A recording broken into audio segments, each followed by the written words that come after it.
que je voulais faire ce matin, c'est vous présenter 4 des chants qu'on a produits pour Noël. Mais avant ça, j'aimerais revenir sur les textes bibliques qui nous ont inspiré ces chants, ces compositions. Donc, on a 4 chants.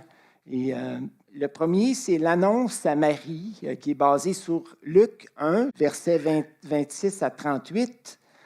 Et que nous enseigne ce texte? J'aimerais vous suggérer 3 leçons brièvement.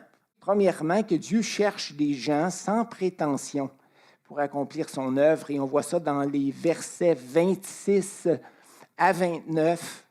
Au 6e mois, l'ange Gabriel fut envoyé par Dieu dans une ville de Galilée appelée Nazareth, auprès d'une vierge fiancée à un homme de la maison de David nommé Joseph. Le nom de la vierge était Marie. Marie et Joseph habitaient un village de peu d'importance.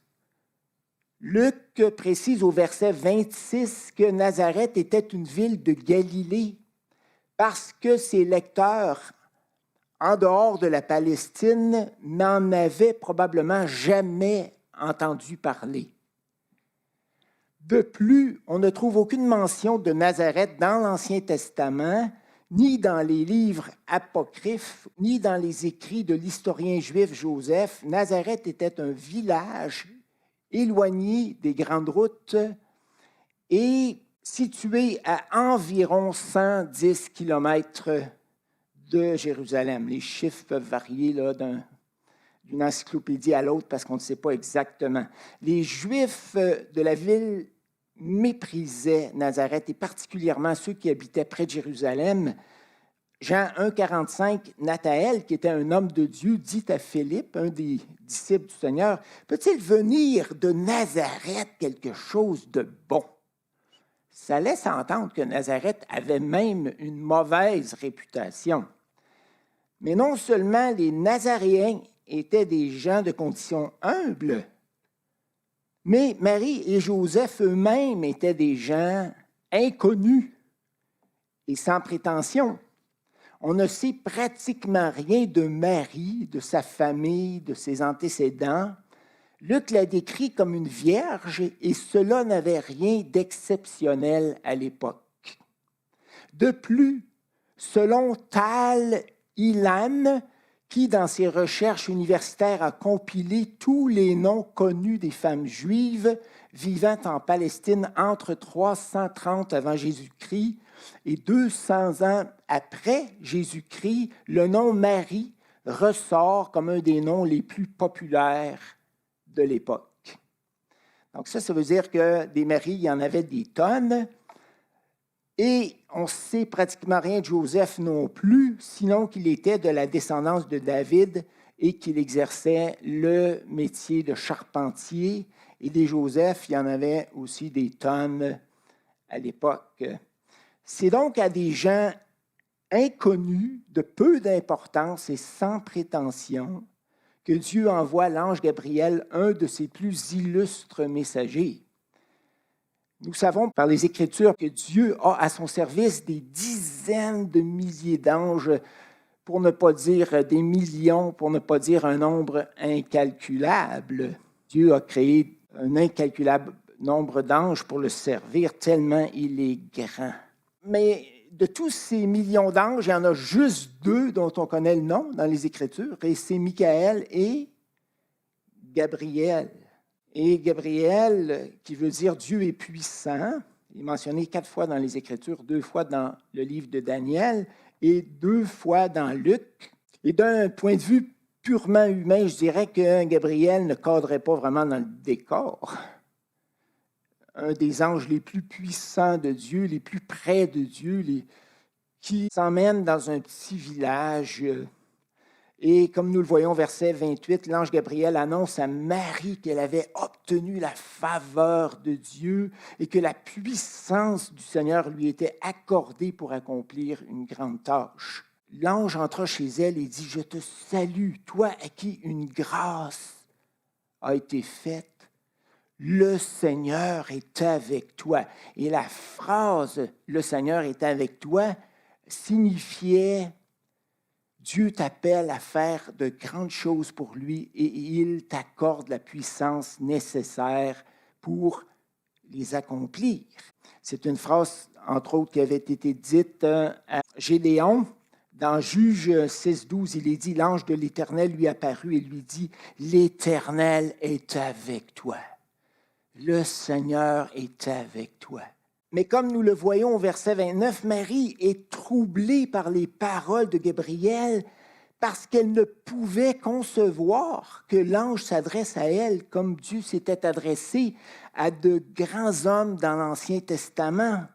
Verset 29, troublée par cette parole, pas troublée par l'apparition de l'ange, mais troublée par cette parole. Marie se demandait ce que pouvait signifier une telle salutation. Marie était une jeune fille sans prétention, consciente de sa petitesse, était surprise que Dieu l'ait choisie pour accomplir ses desseins. Et si je m'arrête un petit peu pour penser à tout ça, je me dis, Dieu choisit souvent à son service des gens de conditions humbles et sans prétention pour accomplir des choses extraordinaires. Et pourquoi cela? Parce que c'est toujours Dieu qui, dans sa grâce et par sa puissance, accomplit les choses extraordinaires et pas les humains, aussi bons, aussi talentueux, aussi reconnus, aussi cultivés qu'ils soient. Les humains sont incapables de faire de grandes choses dans l'œuvre de Dieu sans que la puissance de Dieu et sa grâce les accompagnent et que Dieu fasse ces grandes choses avec eux. Mais c'est un privilège que Dieu nous accorde de participer à son œuvre.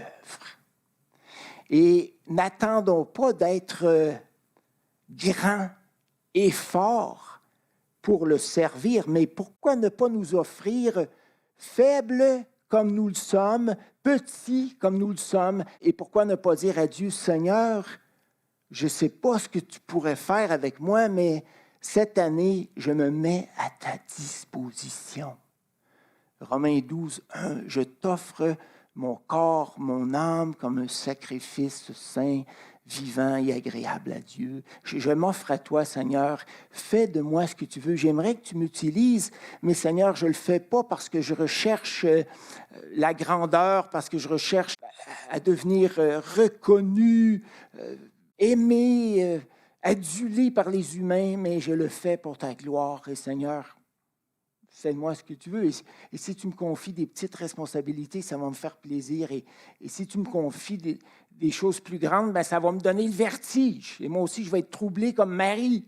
Troublé que tu me confies des choses qui me semblent impossibles à faire. Mais je sais que tu vas m'accompagner et que tu vas les faire, les accomplir avec moi.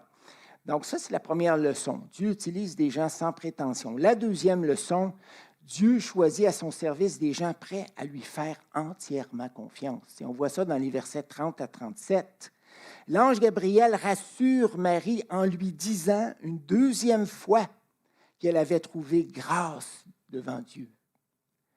L'ange lui dit, ne crains point Marie, car tu as trouvé grâce devant Dieu. L'ange lui fait ensuite connaître la grande bénédiction que Dieu lui accordait. Et voici, tu deviendras enceinte et tu enfanteras un fils, et pas n'importe quel fils. Tu donneras à ce fils le nom de Jésus, qui veut dire Dieu sauve, et il sera grand et sera appelé fils du Très-Haut. Et le Seigneur Dieu lui donnera le trône de David, son père. Il régnera sur la maison de Jacob éternellement, et son règne n'aura point de fin. Marie se pose la question, comment cela pourrait-il se faire? Parce que je ne vis pas avec aucun homme. C'est une question légitime, il me semble. Et l'ange lui répond que l'enfant qui serait dans son ventre ne viendrait pas de semence d'homme, mais de Dieu lui-même par le Saint-Esprit. L'ange lui répondit, « Le Saint-Esprit viendra sur toi et la puissance du Très-Haut te couvrira de son ombre. C'est pourquoi le Saint-Enfant qui naîtra de toi sera appelé Fils de Dieu. » De plus, Dieu lui accorde un signe pour la fortifier dans la foi, sans même qu'elle l'ait demandé. Voici, Élisabeth, ta parente, a conçu elle aussi un fils en sa vieillesse, et celle qui était appelée stérile est dans son 6e mois, car rien n'est impossible à Dieu. Est-ce que ça ne vous donne pas un petit peu de vision, ça? Est-ce que ça ne vous fait pas un peu rêver?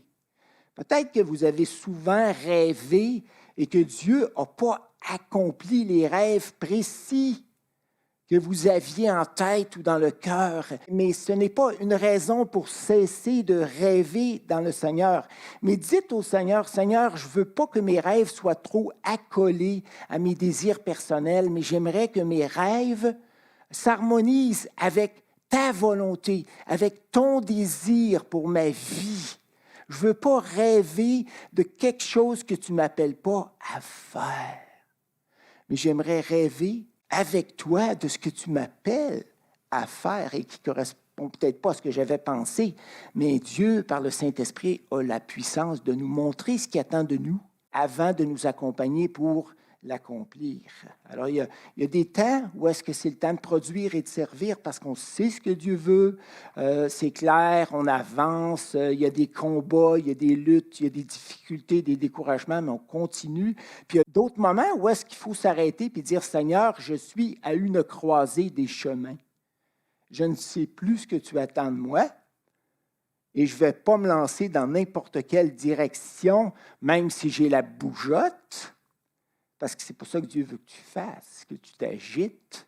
Et là, tu te mets à son écoute. Puis tu dis, « Seigneur, je vais t'écouter, prendre du temps avec toi, puis tu vas me montrer ce que tu attends de moi. Puis quand tu vas me l'avoir montré clairement, Seigneur, donne-moi la grâce de te suivre fidèlement, même en tremblant à l'occasion. » Troisième petite leçon qu'on peut retirer de ce texte avant d'écouter la chanson, Dieu choisit à son service des gens prêts à le servir à n'importe quel prix. Marie dit, « Je suis la servante du Seigneur, qu'il me soit fait selon ta parole. » Et l'ange la quitta. Quand on lit ça, on se dit, « Wow, merveilleux, quelle réponse spontanée, entière, authentique. » Mais pensez-y 2 minutes. Là. Marie dit, « Oui, je veux te servir. » Mais quand elle dit qu'il me soit fait selon ta volonté, là, il y a toutes sortes de risques de liés à ça. Là. En devenant enceinte avant son mariage, elle risquait de perdre son Joseph. D'ailleurs, on lit dans Matthieu 1, versets 18 à 20, « Marie, ayant été fiancée à Joseph, se trouva enceinte par la vertu du Saint-Esprit, comme l'ange Gabriel lui avait dit, avant qu'ils eussent habité ensemble. » C'est ça le problème, là. Joseph, son époux, qui était un homme de bien et qui ne voulait pas la diffamer, se proposa de rompre secrètement avec elle, convaincu qu'elle l'avait trompé. Et quand des gens étaient fiancés à l'époque, c'était comme s'ils étaient mariés. Et quand ils étaient infidèles l'un à l'autre, ils commettaient en bonne et due forme un adultère. Et il y avait des peines plus ou moins sévères pour cela. Dans l'Ancien Testament, il y avait des peines extrêmement sévères. Mais à l'époque de Jésus, semble-t-il que les peines étaient adoucies, puis qu'un homme pouvait, comme Joseph désirait le faire, se séparer de son épouse discrètement, en secret, pour ne pas attirer sur elle la honte de tout le village. Là. Donc, c'était la situation. Quoi qu'il en soit, Marie, en disant « Je suis ta servante, qui me soit fait selon ta volonté », avait un prix très élevé à payer pour servir le Seigneur. Mais qu'en est-il de nous, frères et sœurs? Reculons-nous à la moindre contrainte ou au moindre inconfort? Et pensez-y, et particulièrement en temps de pandémie. Là. Est-ce que c'est le temps de reculer? Je ne pense pas. C'est le temps de continuer à servir le Seigneur, d'approfondir encore davantage notre relation avec Dieu. Parce que si les événements de la fin sont pour se précipiter, c'est mieux de te fortifier intérieurement. Ce n'est pas le temps de lâcher, là. Ce n'est pas le temps de reculer. Mais c'est le temps de faire un pas en avant et de servir le Seigneur encore plus et encore mieux, indépendamment des contraintes et des pressions qui peuvent s'exercer sur nous. Écoutons donc ce premier chant qui résume ce qu'on a compris dans ce texte-là. Quand Johan et moi, on fait des paroles, on étudie d'abord la parole, puis ensuite, on écrit nos paroles en espérant que les paroles du chant vont coller le plus possible au texte biblique. Inquiétez-vous pas, mes explications pour les autres chants ne seront pas si longues.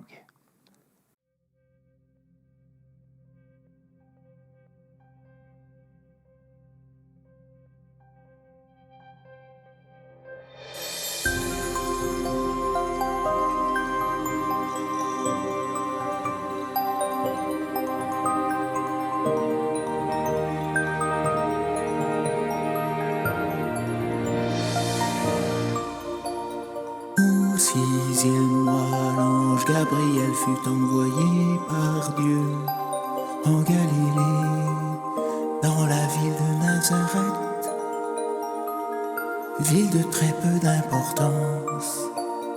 Dieu l'envoya vers une vierge fiancée à un homme nommé Joseph, de la maison de David. La fille s'appelait Marie. Gabriel entra chez elle et lui dit: Je te salue Marie,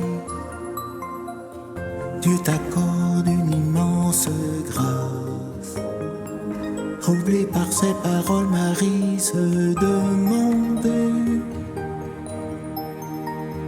Que veut donc dire cela? Pourquoi une telle salutation?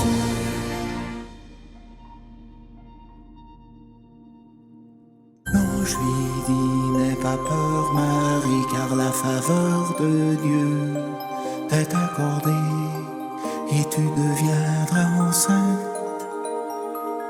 Tu mettras au monde un fils. Il sera grand, bon et puissant, il portera le nom de Fils de Dieu. C'est un enfant juste et saint, il est le Fils du Très-Haut. Le trône de David, son père, Dieu lui donne. Il régnera toujours sur les descendants de Jacob. Les peuples et les nations à lui se soumettront. Son règne est éternel, il aura toujours la couronne.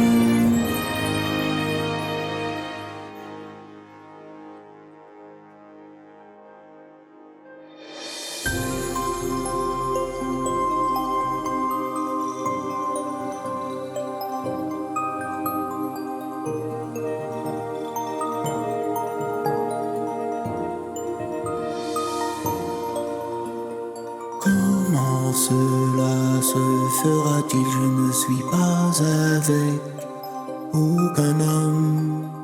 L'Esprit descendra sur toi, te couvrira de son nom. Qu'il me soit fait selon sa volonté.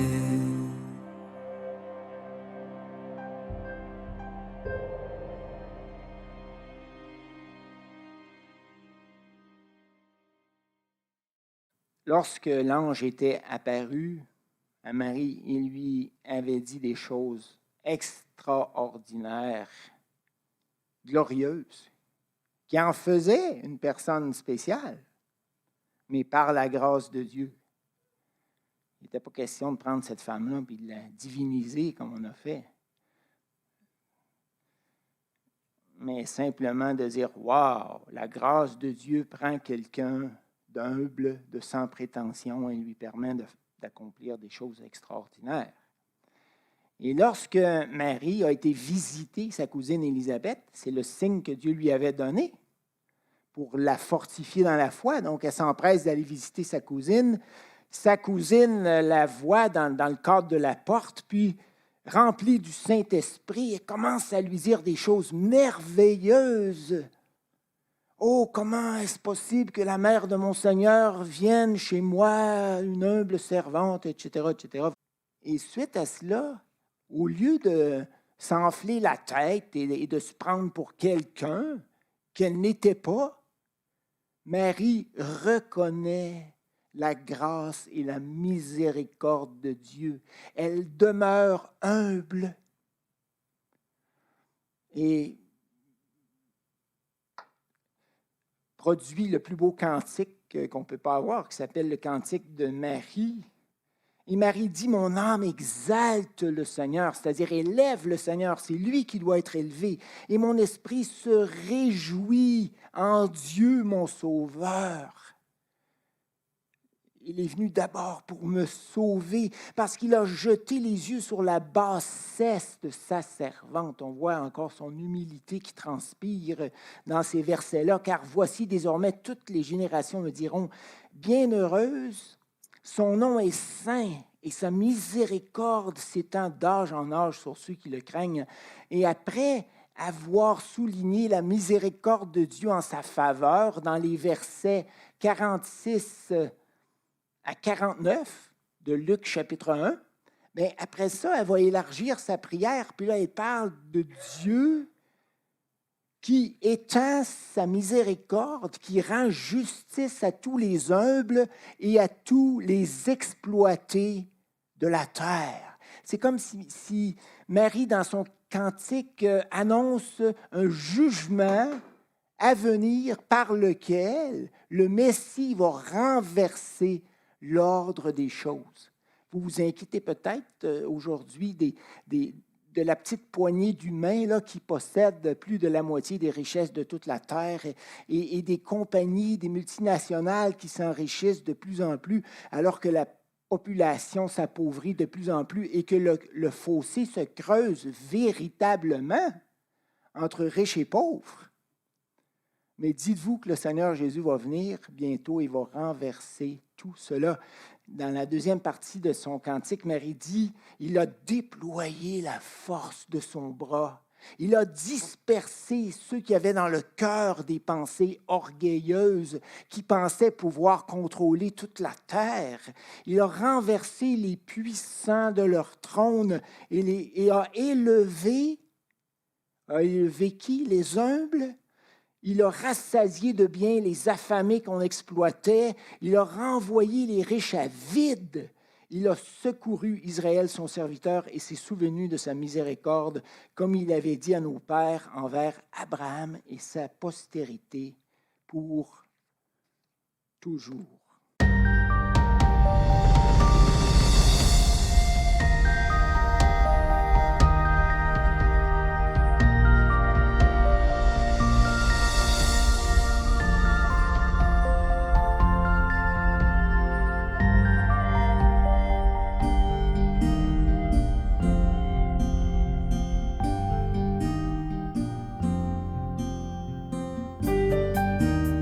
S'exclame, j'exalte le Seigneur. Mon esprit se réjouit en Dieu, parce qu'il a jeté les yeux sur sa servante. Désormais tous me diront bienheureuse. Le Tout-Puissant a fait pour moi de grandes choses.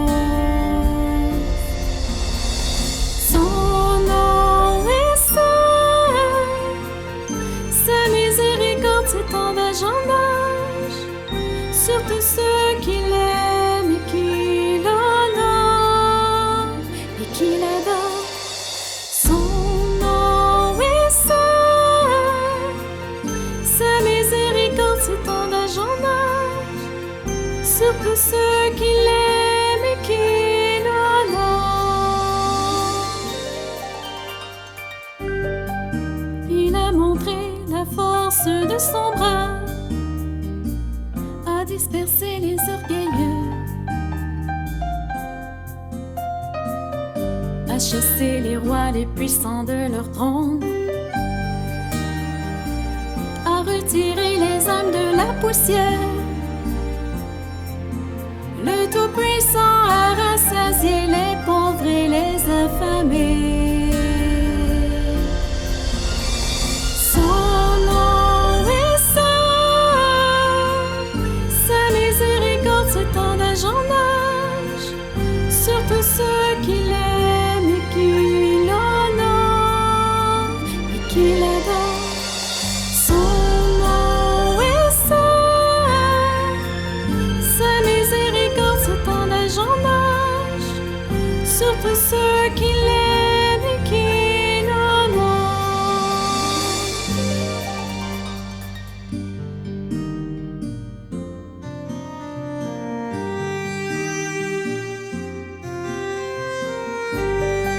Ma vie s'exclame, j'exalte le Seigneur. Mon esprit se réjouit en Dieu, parce qu'il a jeté les yeux sur sa servante.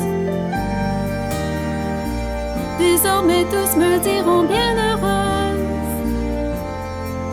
Le Tout-Puissant a fait pour moi de grandes choses. Son nom est saint, sa miséricorde s'étend d'âge en âge, sur tous ceux qui l'aiment et qui l'honorent et qui l'adorent. Son nom est saint, sa miséricorde s'étend d'âge en âge, sur tous ceux qui l'aiment et qui l'honorent.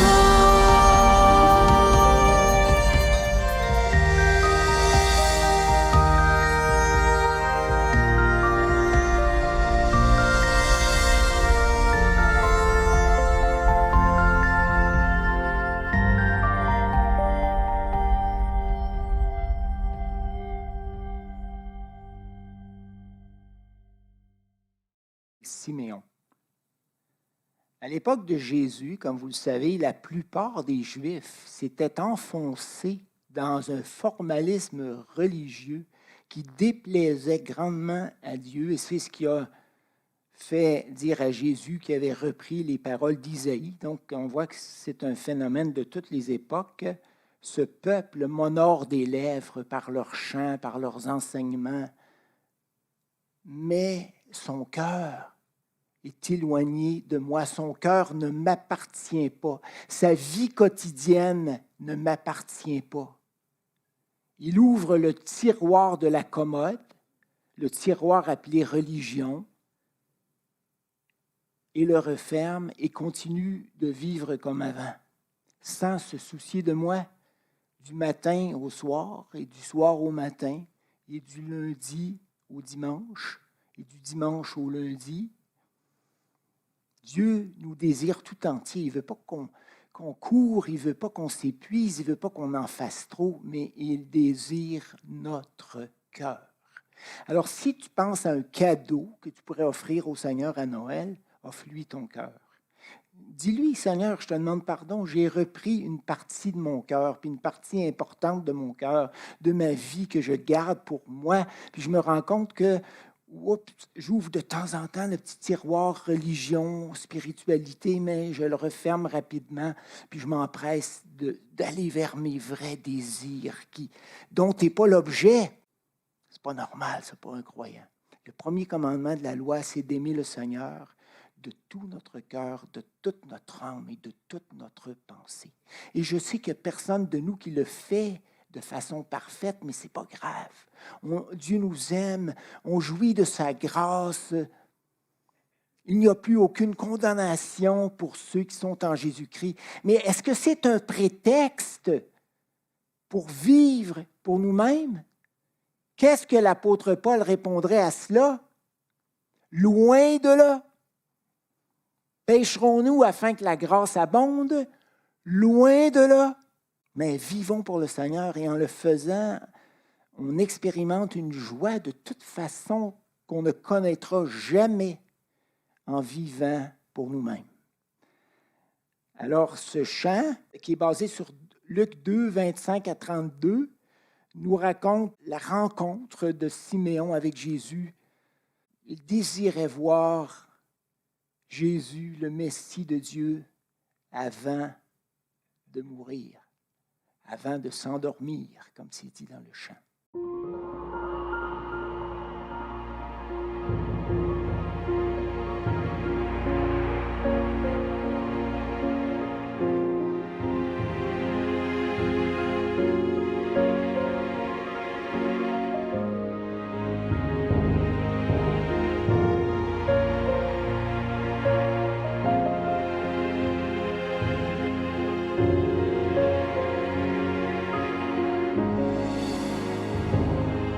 Siméon vivait si près de Dieu, il attendait le Sauveur qui consolerait son peuple asservi, tous les malheureux de la terre. L'Esprit de Dieu lui avait bien promis qu'avant sa mort, il verrait le Messie. Il vit l'enfant, le serra dans ses bras, et son cœur fut rempli de joie.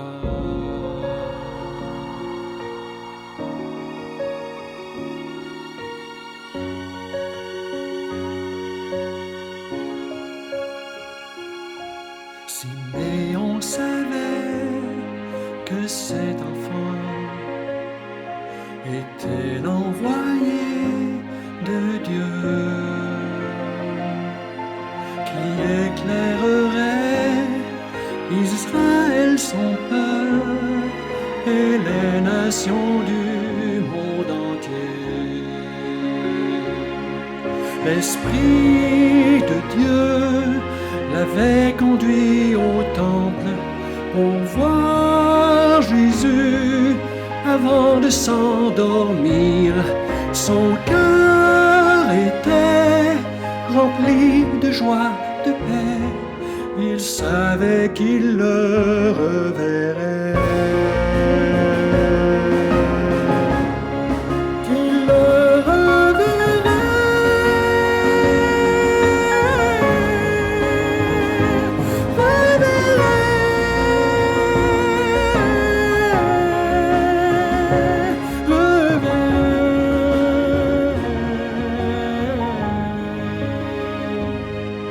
tous ceux qui découvrent Jésus le roi connaîtront la paix de Dieu.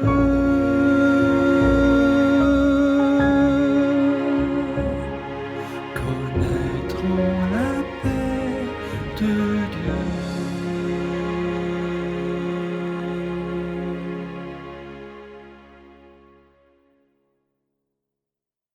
Et je me permets d'ajouter que de connaître la paix de Dieu dans une époque où les gens sont extrêmement anxieux parce que les choses sont instables. On voit les nations qui durcissent leur position. Est-ce qu'on est à la veille d'une troisième guerre mondiale? C'est très possible. Il y a des tensions incroyables dans le monde. On voit les Russes se positionner, les Chinois et bien d'autres. Il y a tellement d'autres choses. Il y a l'inflation, il y a tous les effets du réchauffement de la planète. Il y a tellement de choses qui peuvent nous inquiéter. Notre santé, le système de santé qui est au ralenti, les services qui vont être moins accessibles et tout le reste. Mais pourquoi est-ce qu'on passerait notre vie à s'inquiéter et à se morfondre alors que le prince de la paix habite dans nos cœurs? Et Noël, c'est la naissance du prince de la paix. Alors, demandez au Seigneur de vous délivrer de votre anxiété ou de vos peurs, ou à tout le moins, ne les nourrissez pas. Faites au moins ça. Si vous les nourrissez constamment en écoutant trop les nouvelles, en voulant trop faire les choses de façon parfaite, parce qu'il y a des spécialistes aujourd'hui pour tous les domaines de la vie, qui vont vous parler de chacun des aliments qui sont dans votre assiette et en décrire les propriétés. Puis avec tant de connaissances, on perd la tête, puis on se dit, est-ce que je fais ce qu'il faut vraiment? Est-ce que je suis en train de passer à côté de quelque chose d'important? Et on amplifie notre anxiété. Revenons au bon sens, soyons équilibrés, mais surtout faisons à Jésus, le Prince de paix, la place qui lui revient dans nos cœurs. On va terminer avec un dernier chant qui s'appelle « Un Noël de plus ». Johan et moi sommes heureux de vous offrir ce nouveau chant de Noël composé en 2015, mais sorti des cartons en 2020, avec une pensée toute spéciale pour ceux et celles qui perdent beaucoup dans le contexte du présent ralentissement mondial ou qui sont moins bien entourés que d'autres pour se sentir soutenus dans cette dure épreuve. Vous êtes peut-être entourés, mais il y a des gens aujourd'hui qui sont extrêmement seuls. Ils l'étaient avant, puis ils le sont encore plus par les effets de la pandémie. Donc, cette compo toute simple, un Noël de pluie, parle de flocons de neige venant du ciel et d'un Dieu doux et aimant qui, de là-haut, nous interpelle. Isaïe 55, versets 10 et 11, « La pluie et la neige.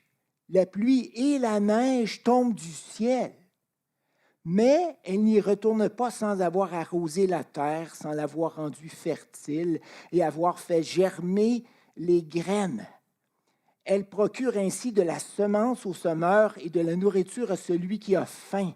Eh bien, il en est de même pour ma parole, pour ma promesse. Elles produiront certainement leur effet dans le cœur de ceux et celles qui les reçoivent. Et moi, je pense que ça serait le temps de fermer un peu le Facebook et d'ouvrir vos Bibles, de fermer un peu les nouvelles. J'écoute les nouvelles chaque matin. Je fais un parcours rapide des actualités, mais je ne m'en nourris pas. Je ne veux pas en nourrir mon âme parce que je vais me retrouver encore plus anxieux puis encore plus déprimé chaque jour. La parole de Dieu fait briller les yeux et redonne de l'espérance, donne de la vigueur à ceux qui sont fatigués, à ceux qui n'en peuvent plus. Elle nourrit notre foi en Dieu, ce qui nous donne le réflexe de faire appel à lui quand ça ne va pas, au lieu de nous écrouler.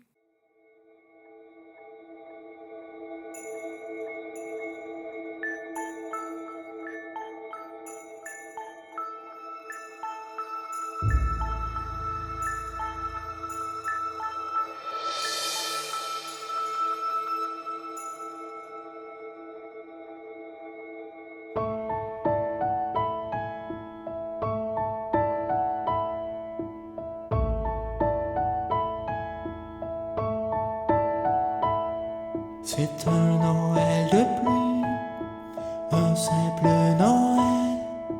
Devrais-je en rêver? Devrais-je l'attendre ou le fuir?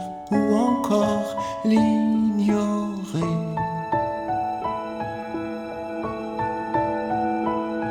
De beaux flocons tout blancs tombent pourtant du ciel comme de beaux diamants. Devrais-je pleurer ou sourire ou encore m'attendrir?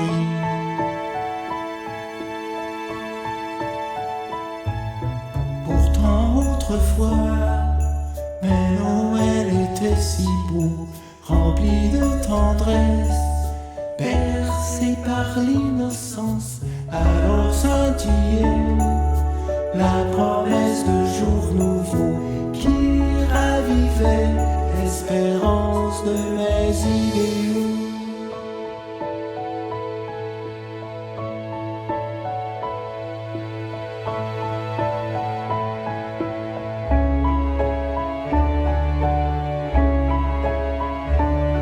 C'est un Noël de plus, un autre Noël, mais je me sens seul. Mon cœur n'est pas à la fête, je désire m'endormir. De beaux flocons tout blancs tombent pourtant du ciel comme de beaux diamants. Se peut-il que de là-haut le Sauveur m'interpelle?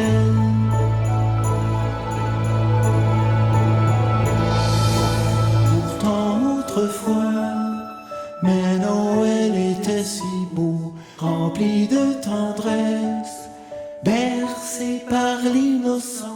Alors scintillait la promesse de jour nouveau qui ravivait l'espérance de mes idéaux.